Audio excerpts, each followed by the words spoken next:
having me. I love CASA and I really appreciate this opportunity. And I know that a lot of you on here have probably been through a training about this topic before, so I might cover a lot of things that you've already heard. However, if there's like too many questions to ask just for the sake of time, you guys can always reach out to me afterwards and ask any questions and I'll try to get back to you. So give me 30 seconds to look funny on the camera while I figure out how to get my screen over here. So 1 second. Okay, I'm gonna share screen and then I'm gonna need you guys to let me know. Are you seeing my presentation? Anybody give me a thumbs up? Okay, good. Do you see anything else? Just my presentation, we're good? Okay, awesome. Well, again, thanks so much. My name is Kristen Harness, as you can see, and I'm the founder and CEO of Good Heart Collaborative, which is a new business for me. It's a wellness tech company that supports women who work in helping professions. I've been an anti-trafficking advocate and supporting survivors for over 16 years. I experienced childhood sexual assault and rape and sexual exploitation as a young adult. And as I began healing from that, I knew that I was really called to help other women and girls who had experienced something similar. And I took a trip to Pattaya, Thailand in 2004, which is 62 miles southeast of Bangkok. It's a sex tourism town. When I went there 16 years ago, 70% of the population was involved in prostitution. And it was my first introduction to human trafficking happening right in front of me. And it just changed my life. And I knew from that point that I really wanted to focus my efforts specifically in that area. In 2013, I founded a local nonprofit here in the Denver metro area. And we offered safe housing and supportive services to girls, minor survivors 11 to 17, who were recovered out of sex trafficking and sexual exploitation in the Denver area. It was the first home in the Denver metro area specifically for this population. It was really focused on mental health treatment, education. A lot of the kids were anywhere from 2 to 5 years behind in school. Life skills, community outreach. I mean, anything that we could do, we really did to help these girls. So I'm super passionate about this topic. I do want to give a disclaimer though, the training does not, sufficiently cover all aspects and factors and variables that come into play when we're discussing a topic that is so complex and complicated like human trafficking. I mean, that would take, way more than an hour. So my intent is to give like a basic overview of certain areas, and then ending with some suggestions on how to work with young survivors, potentially if you're working with them in CASA. But again, just keep in mind that this is my non-clinical, non-medical training based off of my experience and the trainings that I've done over the past 16 years. So this topic, what is human trafficking? This topic is incredibly misunderstood. There's a lot of myths about it that flood the internet and social media daily. Human trafficking is happening all around the world. It looks different all around the world, but it's also, including the United States. And right here in Colorado, we have all forms of human trafficking happening. Human trafficking legally involves the use of force, fraud, or coercion to obtain some type of labor or commercial sex act. Unless that victim is under the age of 18, then no force, fraud, or coercion has to be proven or present.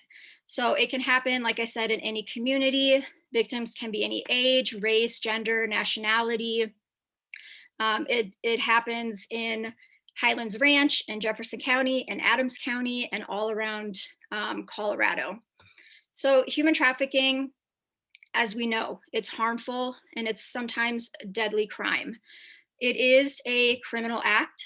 It is a human rights violation. It's a form of exploitation. It's an act of violence.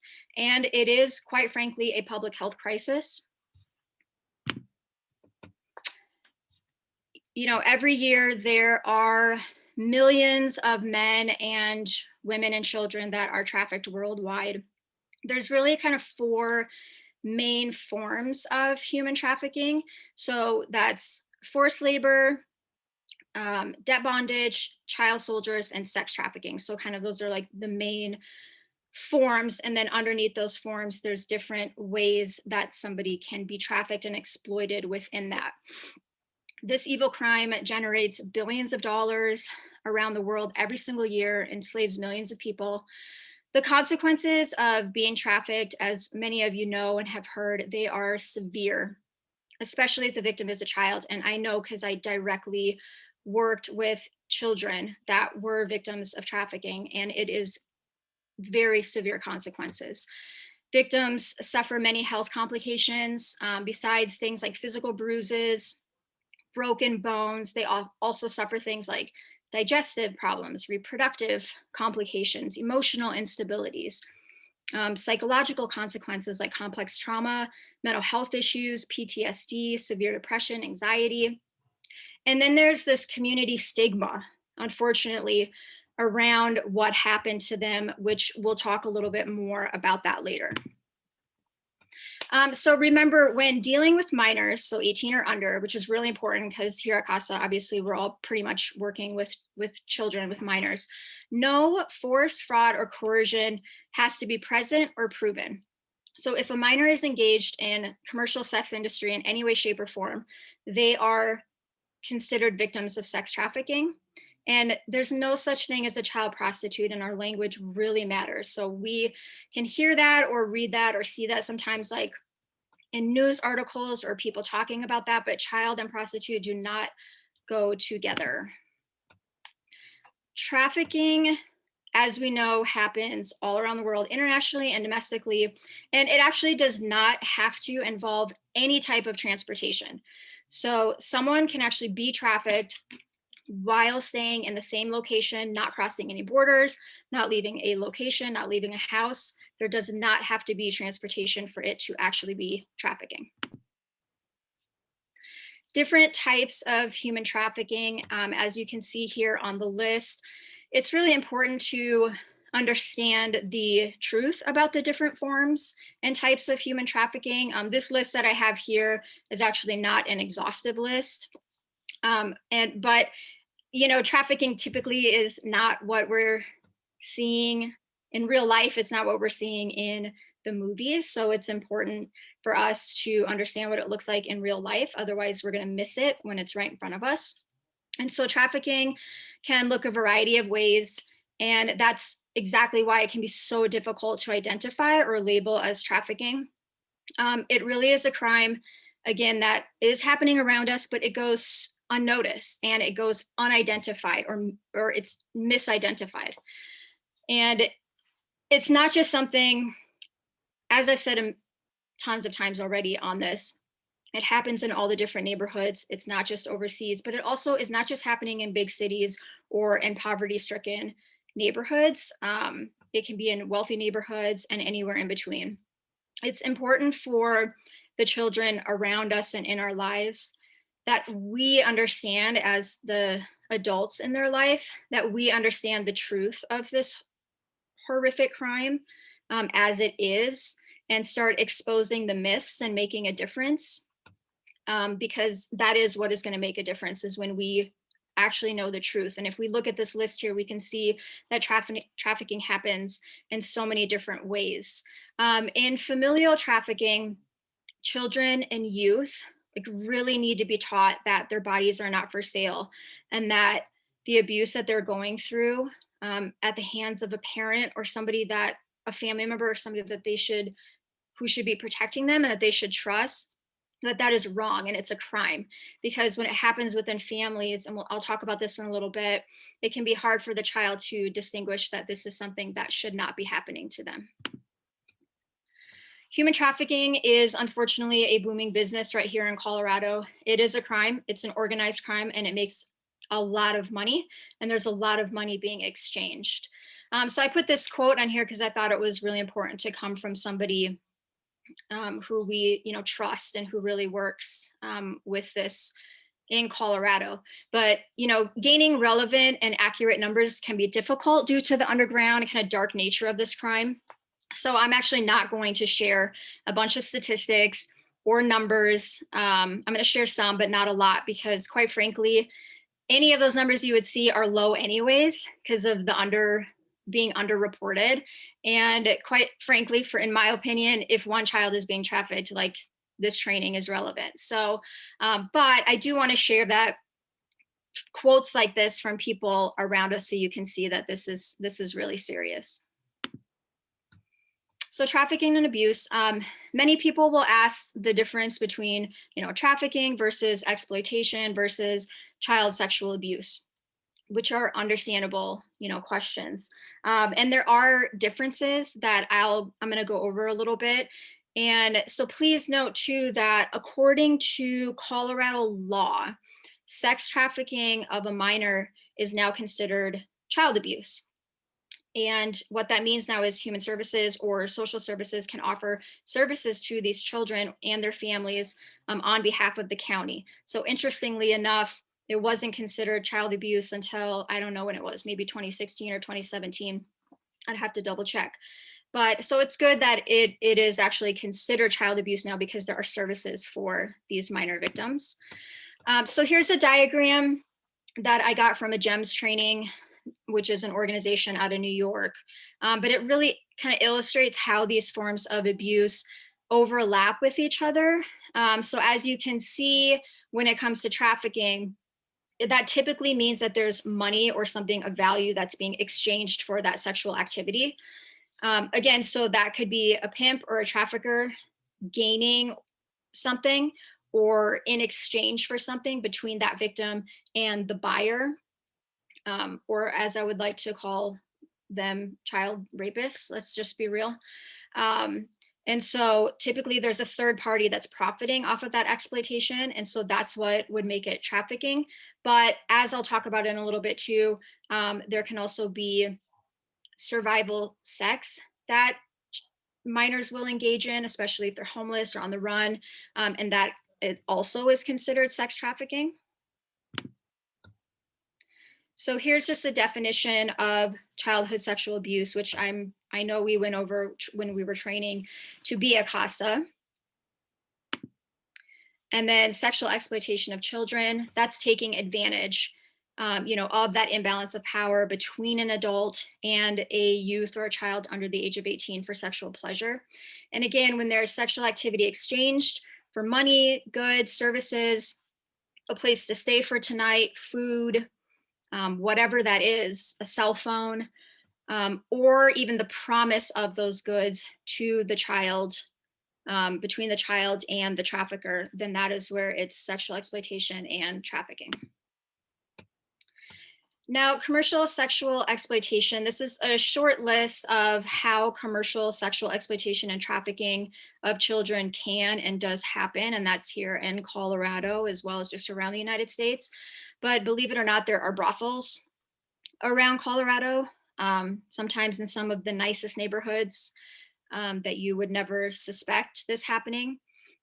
This could be stripping and strip clubs, escort services, as you can see from the list, pornography, webcam services, or within a family business, as I put in quotes, because that happens more frequently than we would like to, acknowledge.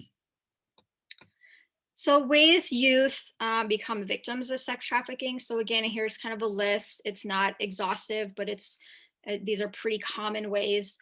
Children, and we know this, but I'd like to bring this up. The children and youth that are victims of sex trafficking and abuse, they're never the ones to blame. So I know that sometimes during my time at the nonprofit I started, I actually sat in front of people who blamed the child, said that they wanted to be in trafficking or they would leave, or they enjoyed it because they were smiling, or just some of the most horrific things I heard when I was sitting in front of people talking to them about this topic.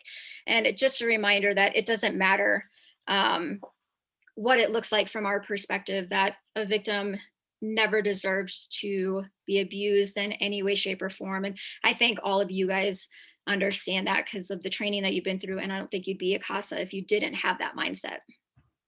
But going over these, parents or family members, there is a unfortunately large amount of children that are one abused, we know that, but are actually trafficked by their parents. Probably 5 or 6 years ago, there was a story of a 6-year-old girl that was being trafficked by her own father in Jefferson County. And he was actually selling her, and men were coming to the house in exchange. So it's really horrendous, and it happens way too often.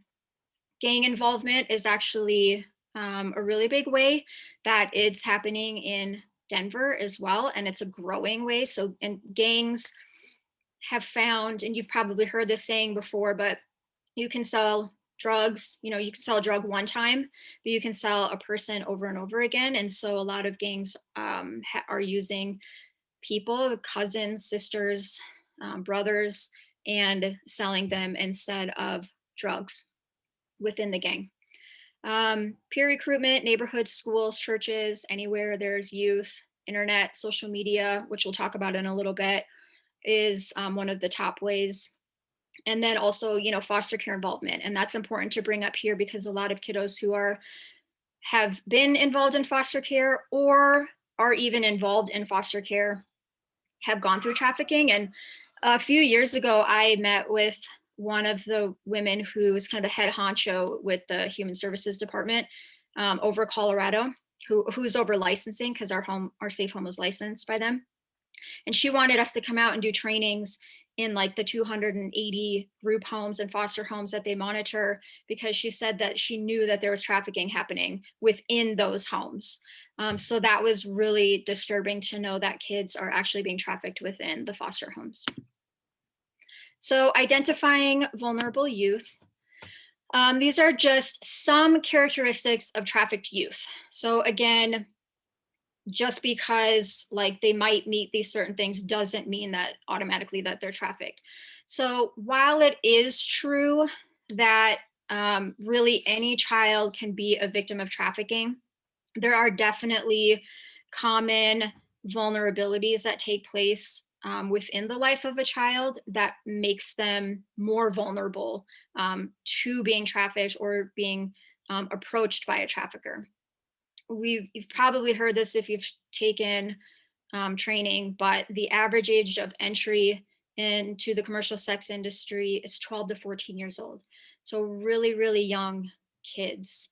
Homeless youth with no consistent caregiver or somebody around them taking care of them.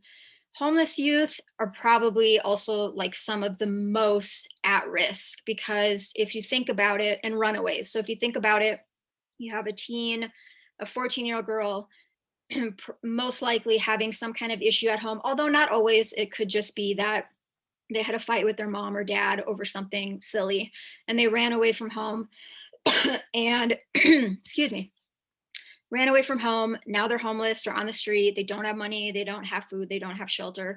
That puts them in an incredibly vulnerable position to being trafficked. So that unfortunately happens a lot around here as well. There's also data that shows that people of color are trafficked in sex and labor more than whites in Colorado, all around the United States. There's all kinds of statistics and data that shows that anywhere from 55 to 90% of victims in certain areas are Black women and Black girls. So they are disproportionately trafficked in our country. And although being trafficked by a stranger through kidnapping does absolutely happen, it's not the most common way that trafficking happens. The last statistic that I heard, and it's a little bit outdated, it's like 3-4 years ago maybe, but kidnapping into trafficking, when you're talking about minors, was less than 1% of the cases.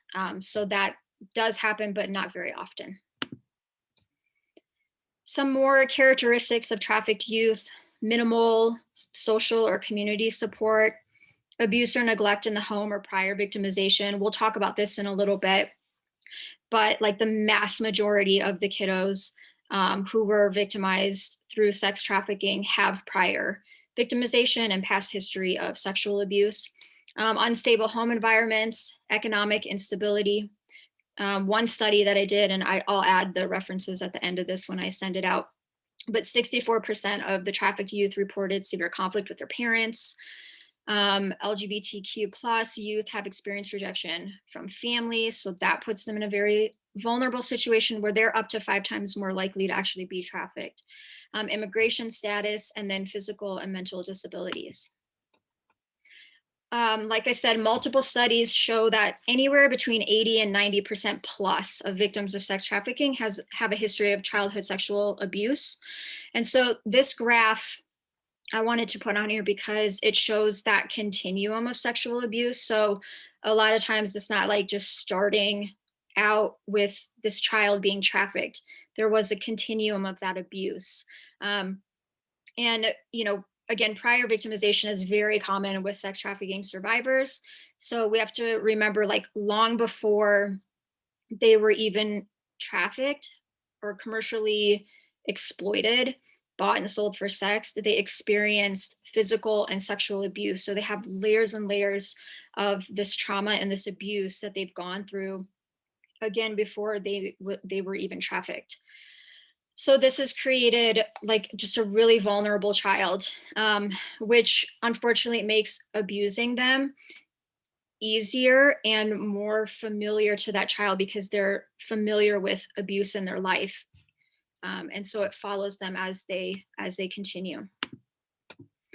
Some instances often missed by professionals or advocates that I wanted to add in here is victims typically, like most likely, are not self-identifying as victims of sex trafficking due to several different things, but things like trauma bonds with their traffickers, which is really similar to like Stockholm syndrome, where they will, they're in love with their trafficker because they provide something to them, which may have been better than what they were getting at home.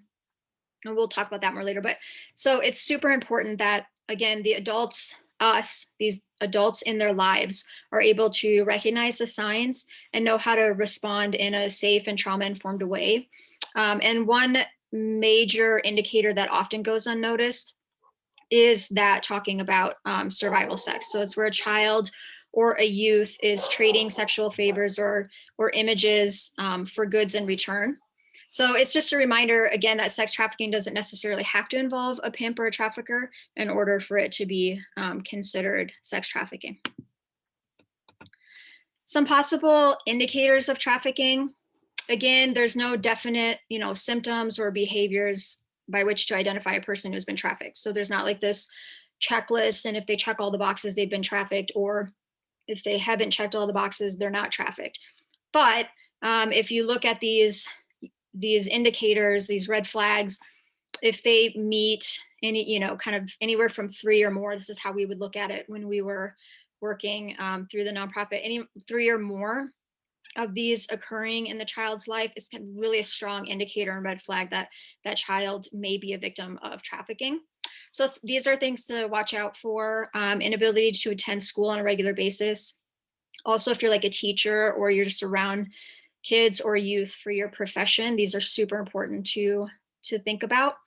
Frequently running away from home, physical signs of abuse. So healthcare staff can, red flag if this child has frequent or multiple STDs, pregnancies, abortions. That can be a warning sign. Anxiety, fear, depression, withdrawal behavior, signs of drug addiction, sudden change in attire or behavior, relationships, material possession. So if your daughter or your son is, because this happens to boys and girls, if they're coming home and they all of a sudden have new clothes, or they have like a new purse, or their nails are done, or their hair is done, or something, and you're trying to understand how they were able to purchase those things because they don't have money and you didn't give them money, or their behavior is different, or they have an older boyfriend or girlfriend now, those are definite red flags that you want to be digging deeper and asking questions about physical symptoms, and then sickness like frequent headaches, stomach aches, things that are out of the usual, you want to be looking at. In possession of money, multiple cell phones, or other material items that can't be explained or accounted for. Again, this is really important because especially like if they have multiple cell phones and money and they don't have a job and you don't know where they're getting that, then you need to dig deeper and figure out what's going on. Maybe they do self-report that they've exchanged sexual activity for shelter or for food. So that's obviously, a huge indicator that they're a victim of trafficking. Has explicitly sexual online profile on the internet or on social media sites, Facebook, Snapchat, TikTok. I know a lot of times, like law enforcement or people looking into a potential case or a child potentially being a victim, they'll definitely go to their social media and they'll look to see kind of what stuff is going on there. New tattoos, especially dollar signs or the word daddy or a barcode, but really new tattoos. Those are important to watch out for because pimps and traffickers will brand their victims. And so that's really a big indicator that something is going on. And then maybe increased submissive behaviors, suicidal thoughts, actions, written or spoken, and then signs of self-harming or scars. Unfortunately, a large majority, like I said, of children and youth are trafficked and sexually abused at the hands of their parents or their family members or, grandparents, cousins, aunts, uncles, maybe even a sibling. So in familial trafficking, sexual abuse usually begins at a very young age, sometimes as an infant. And that a lot of times is on purpose because now that child is used to being abused by their parent and they think that that is familiar, that is common, and that is just how things are. So there's a lot of data and then hearing from survivors of familial trafficking that abuse started at a really, really young age. But a few additional warning signs of possible familial trafficking, but these can also be for any trafficking, may have poor hygiene or unaware of common hygiene practices, poor mental health, out of control behaviors, tries to please adults or may want or try to engage in inappropriate or sexual attention from them, inconsistent or frequent mood swings or outbursts, maybe unable to speak for themselves. So maybe, they have to be quiet around their parents and their parents have to speak for them. Those are some red flags. And again, keep in mind that you're looking at the whole picture here. You're looking at several different indicators that could potentially mean that they could be trafficked. It does not automatically mean that they are. Some barriers to identification and treatment. This is really important because going back to survivors like not self-identifying as a victim, especially as a minor too, a lot of times they don't realize that they're being victimized. They don't look at it as abuse. They're not using the language of sex trafficking. Like our language that we're using, they're not talking about that. And so they don't even realize that this is abuse that they're going through, especially if, again, they've been abused their whole lives. This is familiar to them.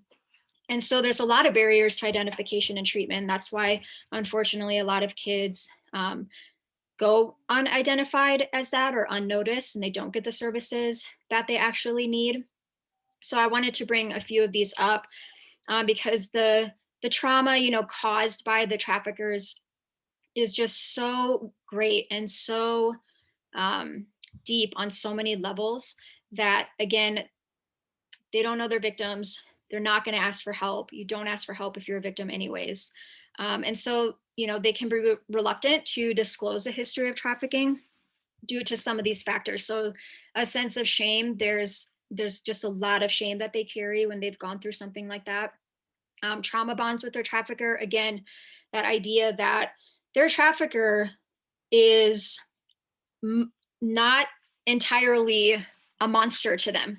Their trafficker is taking care of them, probably, giving them shelter, their meals, getting their nails done, stuff like that, while also abusing them, trafficking them, manipulating them. However, there are these bonds that form with their trafficker, with what they would say would be their boyfriend. So that's really psychologically hard to get past with somebody. Fear of threats from their trafficker to themselves or their families, fear of arrest. I mean, there's so over the years of me learning about human trafficking, there's been so many times, so many cases, so many stories where out of the 3 people that involve a human trafficking case, a sex trafficking case, so the victim, the buyer, and the trafficker, the victim was the one that was being arrested and thrown in jail for, and then they have a prostitution charge or whatever. And the trafficker is nowhere to be found, and the buyer gets, a tap on the hand or whatever, and told to go home go home. And so it's really challenging because of all of the way that it's been approached and responded to before, that there's just a fear of arrest. Why would they risk being arrested if they were to disclose that something like this was happening? Stigma associated with the commercial sex industry. So we all know, myself included, there are just automatic judgments that we will place on people who are involved in the commercial sex industry sometimes, and that's what society does. And so that stigma follows them into a potential new job or into a new relationship with somebody. And so that can be really difficult to overcome.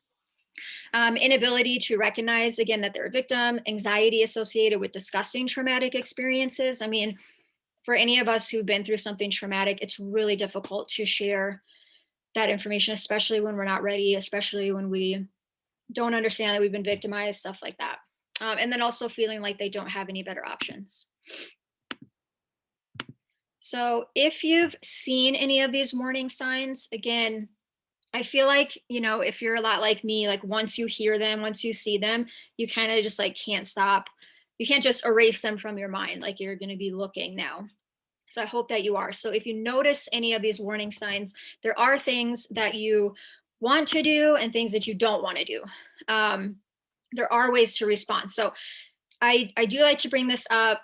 Please do not attempt to confront a suspected trafficker directly, or alert a victim at all to any suspicions, because if that child, is being it also, like if that child is being trafficked by their parent or their guardian in a home, you don't want to try to rescue that child and confront the trafficker. That's how I am. I want to be able to do that, but that actually really can put the child's life in danger and can put the whole thing at risk. And so you don't want to do that. So if there's like an immediate, if you experience something like that, then you want to call 911. There's an immediate threat, need, call your local police, call the child abuse hotline, the human trafficking hotline that I have listed here. You can call them, report something, and then they'll give you your next steps on what to do based off of the information that you gave them. And then, of course, contact your CASA supervisor right away and talk to them about what's going on too. Anything otherwise can actually put that child in extreme danger. So here's just some more resources. The Safe to Tell, you could call as well, but I would definitely call the police as well, or the FBI, the local FBI office. And you'll get these slides afterwards. So the language of sex trafficking, these things that I'm going to go over, there are a few terms that you should know in case you hear them being spoken from a youth that you're working with or between people that you might be around. I'm just going to go over them briefly. They're probably not going to make any sense to you. They may even sound a little bit silly and ridiculous, but For victims, they know what these words mean usually, and they may be communicating with these terms and with these words. So it's important to understand them and recognize them, so that we can begin connecting with victims who have been through trafficking through empathy and through understanding, um, through these words. So I'm just going to quickly kind of go through them, but you'll hear the life, the game a lot. So that refers to the act of pimping, the game, or being involved in prostitution. Women and girls will often talk about being involved in the life. Um, Bottom or bottom bitch is the actually the highest ranking um, female. So a lot of times, not every time, but a lot of times what can happen is a girl will be trafficked for quite a while, and will kind of work her way up to now being what would be considered bottom bitch, highest ranking female, pimp's right hand, and is now helping control and manage other girls. And so that is something that is happens quite frequently. I mentioned branding before, but those are tattoos, burns, carving, the trafficker's name or dollar signs or symbols again on the victim. Caught a case, so that's when a pimp or a victim is arrested or charged. Choose up, so that can be when a victim chooses to be with another pimp. And a lot of this, I'm not going to go into details about it at all. It gets a little bit complicated and I can't speak to all of it. But victims are that the rest of it just kind of shows how that process works. A trick is a person who's buying sex or the act itself of turning a trick, the sexual activity itself. Daddy is the term that pimps often will require that their victims refer to them by. Exit fee is the money demanded by a pimp if a victim wants to leave the life. It's not always possible to leave that situation, but that can sometimes happen. Family or folks, it's a group of victims under the control of the same pimp or daddy. So there's different kinds of pimps, and I'm going to talk about traffickers and pimps in a little bit. I'm not going to get into all of the different ways that pimps manipulate victims, but there's finesse pimps, there's Romeo pimps, hustlers. So finesse pimps and Romeo pimps are the types of pimps that use what's called boyfriending. So they're really starting with that grooming, showing love, showing affection. They're not using violence, they're not using threats of violence. And then a lot of times they can turn into what law enforcement calls guerrilla pimps. So guerrilla pimps, it's a particular style of pimping that uses force and violence to control their victims. Wifey, wife-in-law, sister, wife, that's what women and girls will call each other when they're controlled by the same pimp. In pocket versus out of pocket. So in pocket being controlled and paying money to one pimp. Out of pocket, not controlled by a particular pimp, or a victim disobeying a pimp's rules. So a John, we've probably heard these: John, buyer, trick, date, track, client, all terms for individuals who pay for commercial sex act. And then a quota is a set amount of money that the trafficking victim must make each night and day before she can or he can be done with their shift, really. Lot lizard. I don't know if you've heard this before, but trafficking happens a lot at truck stops and can happen through trucking and through transportation. So someone being pimped out at a truck stop, it's a derogatory term, obviously. Madam is a woman who manages victims, and then seasoning, the combination of physical and sexual violence threats and psychological manipulation used to break down a victim and ensure their compliance to a pimp. And this definitely happens a lot, where there can be a lot of violence and rape in the beginning to really break down the victim's spirit and show them that that pimp is in control. A stable is a group of victims controlled by a single pimp, and a lot of pimps, at least here in the Denver metro area, will have multiple girls in their stable. Track, stroller, blade is the area of town where a victim works. A lot of times now, though, this stuff is happening, like I mentioned before, all over and online. So I think I want to try to keep track of time. So I'm going to go a little bit faster.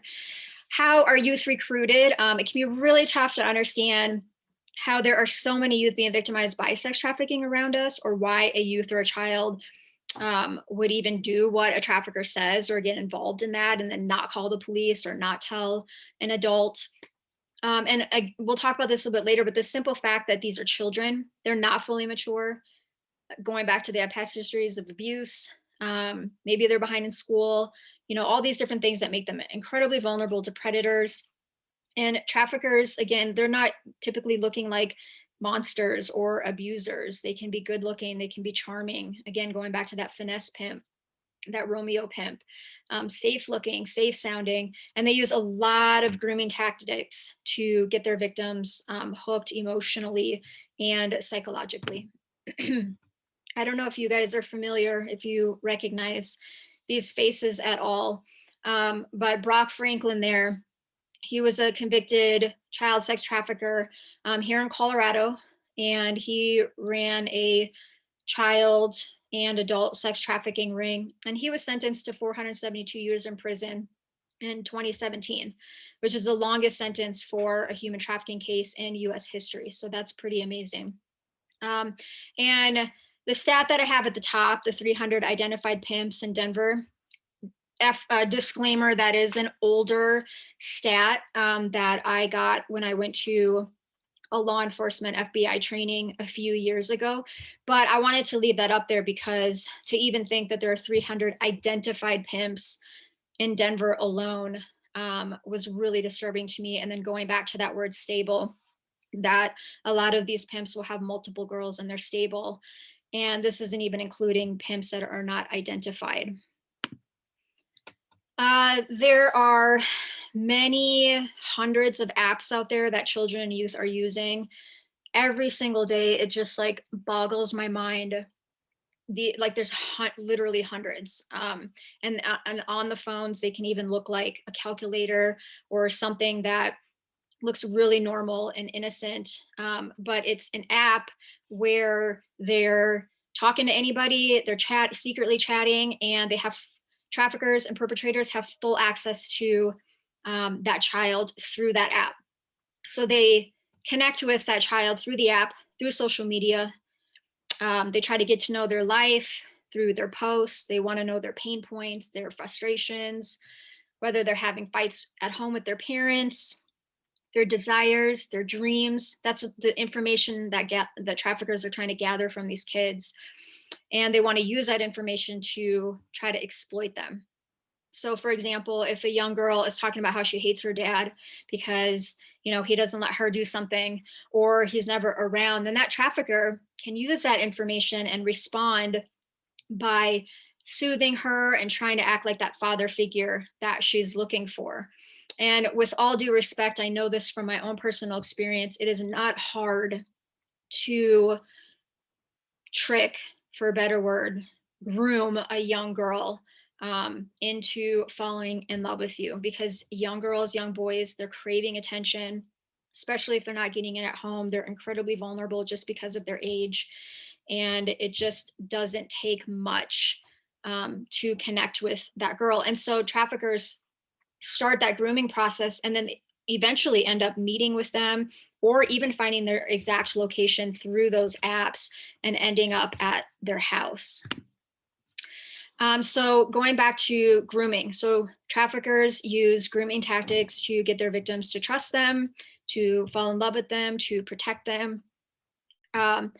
There's also, definitely things like language barriers, fear of traffickers, fear of law enforcement, that frequently keeps victims from seeking help. But more so, traffickers, especially around Colorado, they are using that grooming tactic, and they're looking for young people, youth who are again vulnerable and susceptible to being approach to being exploited due to certain things like emotional vulnerability or things that are going on within the house.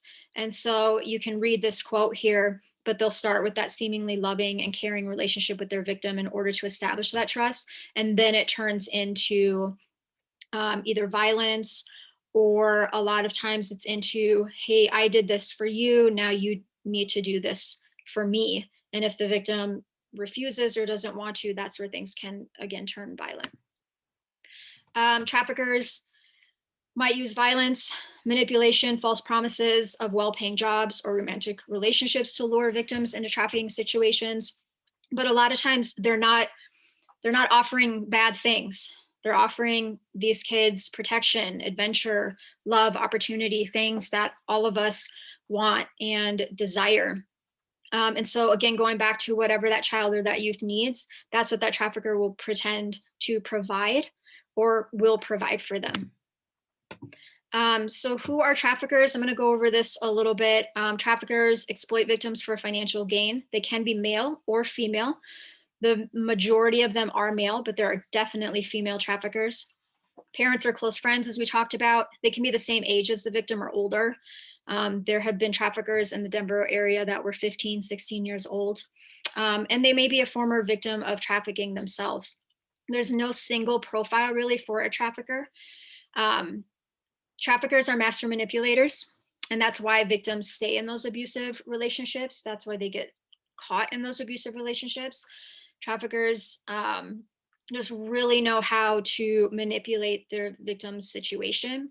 They'll closely monitor them. They'll use confinement, physical restraints, physical assault, sexual assault, and rape, other types of physical harm, psychological manipulation, threatening to harm them or to harm their friends or other girls within the stable or their family members. There's a lot of shame and humiliation. If the trafficker is a family member or a parent and they've been abusing that child since birth at a very young age, again, we know that that child is more reluctant to seek out help because that trafficker to them is their parent, is their family member, and that abuse has been common and is familiar to them. So where can victims be found? I wanted to bring this up because it's important to look out for victims, because we hear that there's so many of them, but then we're like, well, where are they? I don't see them, because we're looking for something other than just, hey, they typically look like a teenage girl or a teenage boy or a young child or a young boy or a young girl or a young boy. So it's important to, again, be on the lookout, especially in places that you may be working or that you go to often, or just really any place. So if you see something you think that may be trafficking, you definitely want to report it. You've heard the saying, if you see something, say something. So you definitely want to. But here's a list of different areas and different places that you would find victims. I can't talk about trafficking without talking about what fuels trafficking. Trafficking is built on the economic principle of supply and demand. That's as basic as it gets there. Buyers or Johns are willing to pay for commercial sex acts with children, and that's what makes it the market profitable. If there wasn't a demand for sex with children or child pornography, then there wouldn't be a need for supply. And that's just the tough reality. So traffickers really seek to capitalize on that market, and they make a lot of money. It is a very profitable business. Through lots of research that has been done, of course, buyers can be any background, race, culture, socioeconomic status, anything, position. But again, going back to this training that I attended at the FBI, local law enforcement, this is the stats that I received. And buyers of sex with children are usually a lot of times the people that we wouldn't think that they would be. Going back to the previous slide, pastors, coaches, could be law enforcement, your neighbor, but Caucasian male, average age 40 to 45, married with 2 kids, average income $70,000 to $100,000. So that's the average buyer of sex with children in Colorado. So what impact does sex trafficking have on a child? It's devastating, especially when they were victimized as children. And I wanted to bring this up because it's really important, because this is the lens that we get to that we view these survivors through so that we can see really understand what they've been through and how it's impacted them. The consequences and implication of being trafficked, like I said, are severe. They suffer all kinds of health complications, emotional instabilities, low self-esteem, hopelessness, no hope for the future, psychological consequences I kind of talked about earlier, but complex trauma, PTSD, mental health issues, depression, anxiety, that stigma that we talked about, economic implications. And, it can be incredibly challenging for older teens and young adult victims of trafficking to find livable wage employment due to suffering from things like complex trauma and employers not being equipped to work with people that have gone through that kind of trauma, or a lack of job history, lack of education, no driver's license, childcare expenses, and then criminal histories that are directly related to being trafficked. That can make it really difficult for survivors to get a livable wage job. And then that's just a vicious cycle back into exploitation and trafficking. I'm not going to go over all of these because I'm going to send these slides, but it's important to understand kind of the difference of trauma and the different types of trauma and trauma response. And again, I don't have a clinical background, but I would highly recommend also doing a follow-up training with like a mental health professional who really specializes in working with sex trafficking, sexual abuse, trauma victims, because again, that knowledge is what's really going to bring that compassion and empathy through you and with your interactions that you have with any survivors. I do want to talk about complex trauma though, because the experience of human trafficking really includes like profound, prolonged, and often repeated trauma for that person being trafficked. So, some of these kids, they have been raped and sexually assaulted multiple times a day for weeks, for months, for years in a row. So you have to imagine the type of trauma and the effects of that trauma and the impact that it has on these kids, on the way that they're going to respond in situations, the way that they're going to respond to crisis, the triggers that they have, why language is so important, why it's so important to think about things like gift giving when you're working with these kids. If you're like me, you love to give gifts. It's a way that you show that you appreciate somebody, that you care about somebody.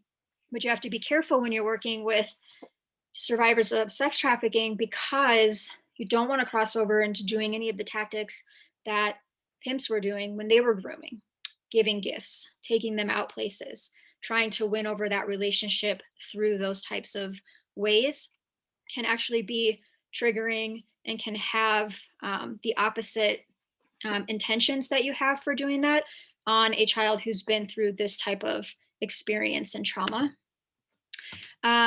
Quickly meeting the needs of sex trafficking survivors. So shifting over into using the word survivor, which is really important because again, our language matters. I do use victim and survivor, but when you're working with any of these survivors, you would use the terminology survivor. But survivors of human trafficking do require a special type of care and treatment. So just like any victims of sex crimes or exploitation, there are special ways that you would want to approach treatment. But there's definitely an opportunity for additional care, trauma-informed care, when you're working with victims of trafficking or suspected victims. It really demands like a mindful and a trauma-informed approach, which I'm glad that there's a lot more training and awareness around that. It requires being informed and educated, which is what we're all doing now, being really full of empathy, non-judgmental approaches to care and advocacy are super important. A lot of times when we were working with the girls, it's so important to make sure that they know that we are not judging them and we're not responding in any type of judgmental ways. So that was being mindful of that. So an example would be, if you had recognized that, again, many victims won't self-identify, so pressing them to admit it or try to pull facts from them or try to get them to see that they were a victim. That is, definitely not a way that you would want to approach a situation like that. You want to just really meet them where they're at empathetically, and from a strengths based approach, which I'll quickly go over here because I know that we're running out of time. And then again, recognizing grooming tactics that pimps use. I wanted to go over them because we always have to be so mindful again that we're not doing those same things with the girls or the boys that we'd be working with. So the psychological impact of trauma, I know that we talked about this. I touched on this a few different times, so I'm not going to go over this much, but there is a severe psychological impact um, that survivors do go through when they've been trafficked. Uh, and cognitive and negative beliefs about themselves. So trauma exposure, it has effects on an individual's thinking and the way that they think about themselves, or the way that they think about others, or they think about you if you were to advocate for them or you were to mentor them or work with them. So really important again to understand how trauma impacts the way that they view themselves and others. And it's also why it can be so challenging to build trust with the child who's experienced this, because adults in their lives, and this can be with a lot of the kids that any of us would work with in CASA, really, but a lot of those adults who said that they were going to take care of them or provide for them actually, abuse them instead, and some to the point, of course, if they're survivor trafficking, to selling them or buying them for sex. And so it can be really hard to build trust because they may perceive you as somebody that's dangerous or out to get them. So trauma informed care, I know that we all went through trauma informed care through CASA training, and it was an excellent training. And so I'm not going to go over this too much, but when using a trauma informed approach, it's very important when you're working with young survivors, because it's really understanding the physical, social, and emotional impact again of that trauma on the individual. And so you really want to look at it in its simplest form as making sure that you're not doing anything that could re-traumatize that child. And so really looking at everything that you're doing with that child, your language, your body movements, your environment, your responses, all of that really is a part of trauma informed care. um, it's really too about bringing that survivor into decision making and really working with them through anything that you're doing with them, is making sure that you are including them in decision making. So here's some key concepts of trauma informed care: safety, trustworthiness, choice, collaboration, and empowerment. So keeping these in mind all the time when you're working with survivors is really important. So key triggers that can re-traumatize a survivor and potentially, destroy trust are things like putting them in a situation where they feel like they have lack of control, experiencing unexpected change. So at the safe home that I started, we really tried to make sure that we could have a consistent schedule so that they knew what was like coming up next, just informing them of like, this is next step, this is what we're going to do. If they're feeling threatened at all or attacked, feeling vulnerable or frightened, shamed, or judged at all, those can all be super triggering. And then, of course, each individual will have their own triggers. Like there was one girl who you definitely did not want to come up, behind her at all, because that was super triggering for her, because that is how a lot of abuse happened to her in her life. Um, Definitely not prying and trying to ask too many questions. That happened quite frequently with volunteers that we would work with the girls. The volunteers would come in and they were just so intrigued by their stories. They wanted to learn more, and then they would just ask so many questions. And that was just an absolute no. Like, you don't do that. Creating a space or situation where they're not feeling safe or comfortable. So introducing them to somebody that maybe they weren't expecting to be introduced to, or bringing them to a place that may remind them of their abuse. Like maybe they were abused through in a church or a certain part of Denver, and making sure that you're not bringing them back to those places that can be triggering and re-traumatizing for them.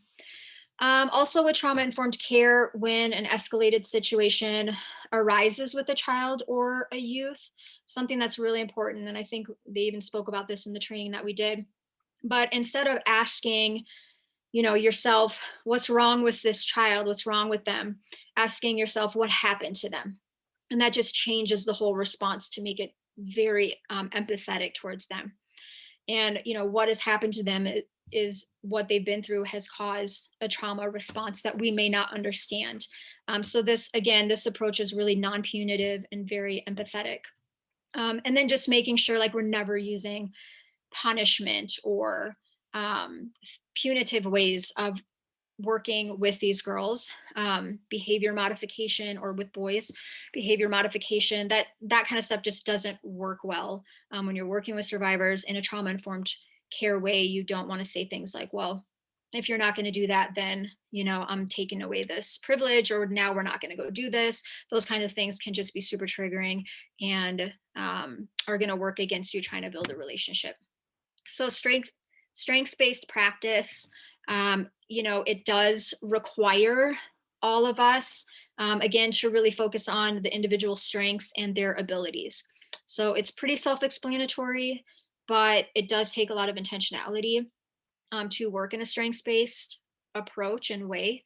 But it really encourages the client to utilize their own capacity to survive and to overcome difficulties, that they have it in them to overcome. They obviously have, they've already overcome something so horrific that a lot of us can't understand. And they have it within them. They have strengths within them that can help them overcome any difficulties now that they're going to go through. So it offers a client a place, or a girl or boy that we're working with, a place where they belong, and allows them to take part in identifying and achieving their goals. I think that's something that I just want to bring up one more time. Is I think it's really important with survivors of trafficking that you really give them that option of choice, because that choice was taken away from them so much. And so bringing that into the equation when you're working with them and advocating for them is really important, aligning that with the way that we've been trained with CASA as well. I'm going to move forward because I know that I'm out of time. Does anybody, Becca or Maddie, am I way over time? No, you're fine. I'm fine. Okay, I'm almost done. Okay. So I added this slide because this is the slide that we used for our trainings at the nonprofit that I started. So if you can think of this phrase and remember this phrase, like always strive to do no harm. Okay, so you don't want to, again, re-traumatize. And that it gets a little scary because then we're like, oh my gosh, am I doing something that's going to re-traumatize them? Am I doing something that's going to cause harm? And so then we kind of get stuck in our own heads on how to approach next. And these girls and boys, they're incredibly resilient and forgiving, as long as we can admit that maybe we messed up or made a mistake. But the more that we can be intentional, mindful, educate ourselves, the better that we'll do at not causing any deeper harm in these kids' lives. So I already talked about making sure, again, that we're not doing things that pimps did, but even things like, I want to bring up quickly, like making with pictures and stuff. It's really important. Some of these kids who were trafficked and exploited in pornography or webcam services or anything like that, something that could be really triggering for them are pictures or cameras or videos. And so I know that we are encouraged and have the ability to take pictures of the kids that we're working with CASA. But I would talk to the CASA supervisor if you are working with a survivor of trafficking, especially if it's somebody who's gone through something like that, because that could be something that would be really triggering. So just working out how you can safely do that, again, without harming that survivor. So just really asking permission and knowing how to read body language to see how they're reacting to something is super important as well. So here's a list of things that you want to focus on for treatment principles and practices. some of these are, wouldn't work as an advocate or as a, mentor for these girls, but I put them up there anyways. 6 guiding principles for strengths based: recognizing strengths, very important, working together to achieve goals. I put client ownership, but they're obviously like they're not your clients. But boys or girls, the kids that you're working with, their ownership, their engagement, belief that change is possible is so important because, again, a lot of them can feel such hopelessness for the future. A lot of the girls that we worked with, they couldn't see the future. They were in constant survival mode, and so they were only for that day. And so it was hard to show them that change was possible in the future, healing was possible for them, and that they could set goals and reach goals and they could do it. But it was something that was so empowering and so powerful. Making sure that you're bringing them into community, that they're not just isolated, again, like could potentially happen when they were being trafficked. And then making sure that you're connecting them with a lot of community resources is something that can really build strength within the girls and boys that you would work with. And then just remembering that, privacy and confidentiality, we know all this as being CASAs, but it's really super important when you're working with survivors too, because there could be safety issues. Um, if you do work with somebody who has gone through this, you just want to make sure, like, are there still any ties to that pimp? What's going on with the case with the pimp or the trafficker? And just making sure that there aren't any, immediate safety issues that you should know about, or that that child or youth might be going through, because those are things to definitely keep in mind. The initial focus of the helping process, again, looking at like defining the person by what they can do, not by the problem. And so rather focusing on problems, seeing possibilities. I think that's like the most important part of strengths based, and working with survivors is so important. Being able to really use empowering responses and questions. So, kind of going back, doing more, I would encourage doing more trainings on ways that you can respond that are really strengths based, but making sure you're looking at them as a whole person and not just the victim of trafficking and what they've gone through, but just learning responses like, well, how come you would do that? Not saying something like that, instead saying something like, well, can you share more with me on, what made you make that decision?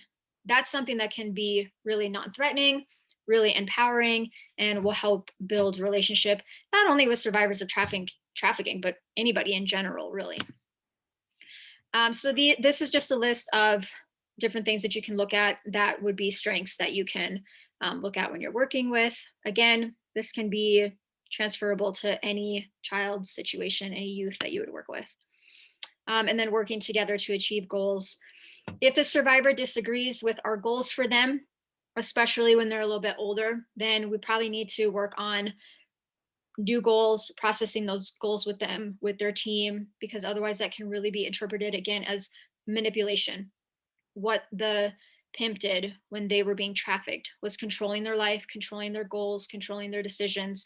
And so we want to give them back that choice and give them back that control. And so we just want to make sure that we're really working with the survivor together on any goals that we have for them, or that they have. And then this is just more on problems focused versus solution focused. So I'm going to send this over and not talk too much about that. Strengths based interventions, reframing. Reframing is so amazing. We did this a lot. This is a really important part of our training at the nonprofit.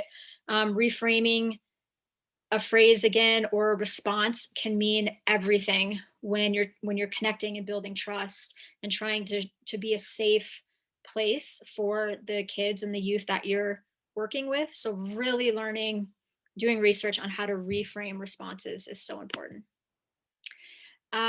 Okay, so just one last little thing here. Listen, get curious, acknowledge strengths and everyday actions, give feedback in the moment about accomplishments, Notice positive changes and progress, celebrate small successes, give encouragement, give praise, child and youth centered and informed, and keeping language focused on strengths and listening rather than on problems and what we think they need in order to move forward with healing. So, here are some ways to help. There are several different things that you can do, but you can participate in policies that work towards protecting victims and go after traffickers and buyers locally and nationally. You can keep learning more. In fact, I encourage that. Sharing with others, raising awareness, monitoring your own child or children in your life, monitoring their online presence or their phone, social media. And I am just going to bring this up. If you yourself struggle with an addiction to pornography or purchasing commercial sex, get help. Or if anybody in your life is, have encourage them to get help. That is a major way that you can help. Advocate for kids in foster care like you're doing now. Keep your eyes and ears open. I hope what I shared will come to your mind and your memory when you're out and about, and you're keeping your eyes and ears open. And then you can volunteer and give to local anti-trafficking organizations. And if you have any questions about any of those around here that you would have me recommend, just send me an email and then I will get back to that. Okay, I'm done. Thank you. What kind of questions? Do we have time for questions? We've got a few minutes here. Let's go ahead and utilize the chat feature, you all. It looks like Ruth Ann has a question. Is that correct? Oh, okay. Okay. Yeah, we're going to keep an eye on the chat. If you have a question for Kristen, it looks, Paige, did you have a question? Not quite sure. Okay. No, sorry. I was just doing an applause. Oh, okay. Okay. Okay. And like I said, people can email me afterwards or email you, and if they have any questions about anything too. I had a question, Kristen, and that children who are trafficked are exempt from prosecution, correct? You would hope so, but I have actually heard of some cases here in Colorado. It's been a few years, so hopefully things have changed.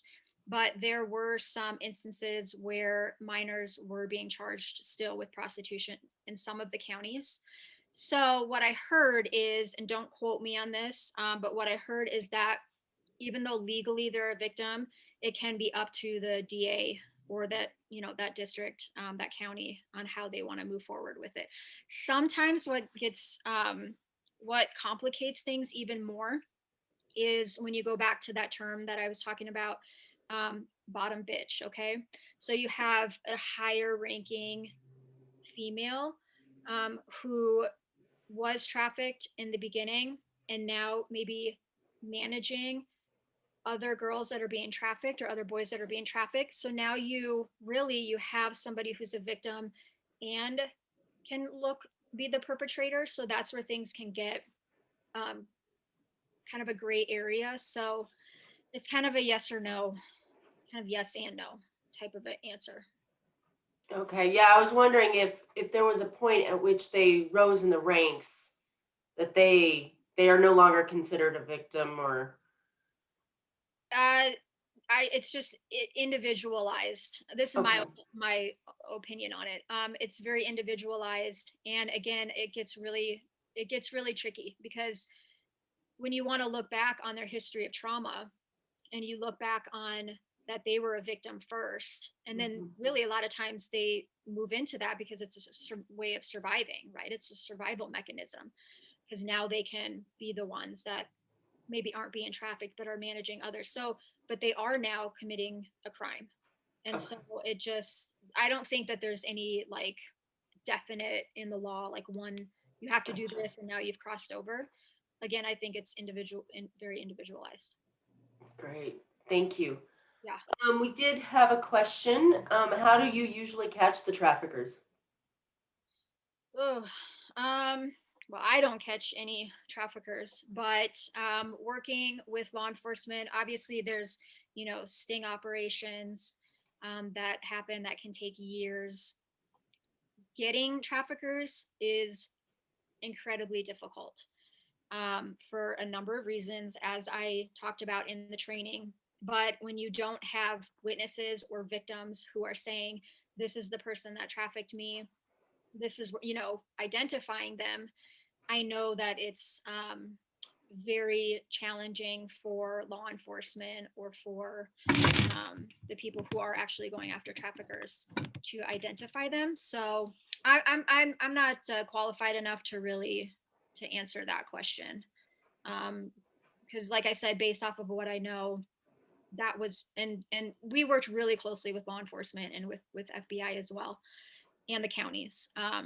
And it was just really incredibly challenging to pinpoint who the traffickers are and then to actually bring a case against them and get them convicted, which is incredibly unfortunate. Yeah. Yeah. Had another question. It seems that the progressive woke agenda includes legalization of adult sex workers. What are your thoughts on the potential effects of this as it pertains to child sex trafficking? Um, I am not actually comfortable answering that question on here. Okay. If that person wants to send me an email afterwards, and then we could have a discussion about it. Okay. Great. Only because that's so opinion based, and would be just only based off of my opinion, and I don't really want to use this platform for that kind, but I definitely am open to having an individual conversation with that person. So no disrespect. It's a good question. Great. Thank you. Do you find that most victims will testify against their traffickers if they do end up going to court? Oh, um, well, no, I think well, if they do end up going to court, then I don't have a specific number or percentage of this many victims actually end up testifying versus not. I do know that if they do get to court, I know of a good amount of victims that have testified. And then, you get some that don't. But there's some great organizations here in the metro area that specifically work with victims who are going to be testifying. And so they really help them go over their statements, get them ready to go, clothing, hair, really building their confidence. So I definitely hear stories of that. I didn't do that through the nonprofit that I was working with, but I've heard of plenty of victims that have went to testify. Unfortunately, it just doesn't happen very often. More so, these cases are like plea deals, if they're even going to that. Thank you. I'm wondering what the percentage of female buyers, and Bob asked, do we ever find female buyers? I don't know percentages. I'm sorry. I wish I did have some of that exact information. You're going to be hard pressed to find somebody who's going to give you an exact percentage. Last time I went to a training, 99% of the buyers were male. So I can say 1%. And also with pimps, majority of the pimps are male, but there are females, like I mentioned in the training. In fact, we worked with a girl who was 12 years old, and her mother is the one that trafficked her and sold her in exchange for drugs. And so there are males, but again, or females, but again, the majority of traffickers and buyers are males. Great. Thank you. Somebody was also asking where the locations are to donate clothes for victims. Oh, well, you'll have to find specific organizations. So I could, if you want, like after this, when I send over the slides, I could just put a few places that I recommend that I think are doing amazing work. And then I'll just say this, as somebody who started a nonprofit and then worked there for 7 years, and had a lot of amazing people that wanted to give us stuff, I would just make sure, like, contact them first and see, because a lot of the kids, if it is kids, like, you know what, even though they went through what they went through, and maybe they were homeless and they don't have all of the home and all that kind of stuff, and they're with us, they're still like 15-year-old girls, and they're not going to wear something that, like, my mom would wear or that I'm even wearing, so just making sure that they're age appropriate. So I'll put like places that work with adults and children, so you can see like, okay, I have a bunch of adult clothing. I'll contact this place that works with adults instead, because anyway, just giving that disclaimer, but I'll add that in the email that I send over after this. Great. Thank you. Yeah. All right. We've got time if anybody else has any questions. Oh, I had more time than I thought. Glad. Yeah, I was trying to speed through some of them because I thought I was over time, but I'm glad I wasn't. Somebody asked if you've discussed how did you get involved? Well, I kind of mentioned it in the beginning, but I'm a survivor of childhood sexual assault and rape and sexual exploitation as a young adult. And so, as I was working through that healing journey, which I'm still on, I became really passionate about other women and girls that had gone through something similar. So, in 2004, I went to Pattaya, Thailand, and that was my first introduction to human trafficking. And so from that point on, I've been involved in learning more, raising awareness. I went to Washington, D.C. to advocate for the Trafficking Victims and Persons Reauthorization Act. Hopefully, I got that right. And so I've just been trying to do whatever I can.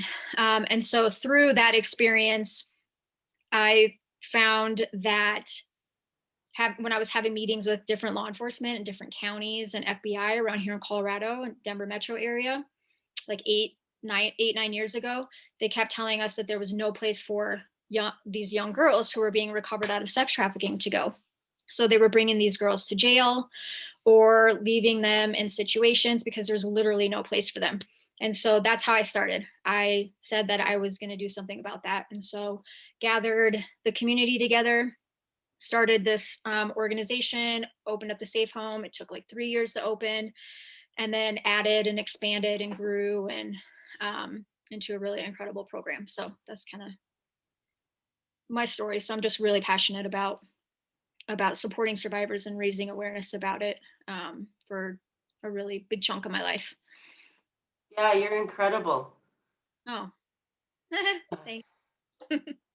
Well, thank you so much. I'm hearing a lot of people saying thank you, thank you, thank you. What a great presentation. Thank you Yeah, for sharing. And we thanks. will get you a copy of those slides. If you're watching this on the recording, you're responsible for entering your own Optima hours, at least on the Adams County Broomfield side. So thank you all so much.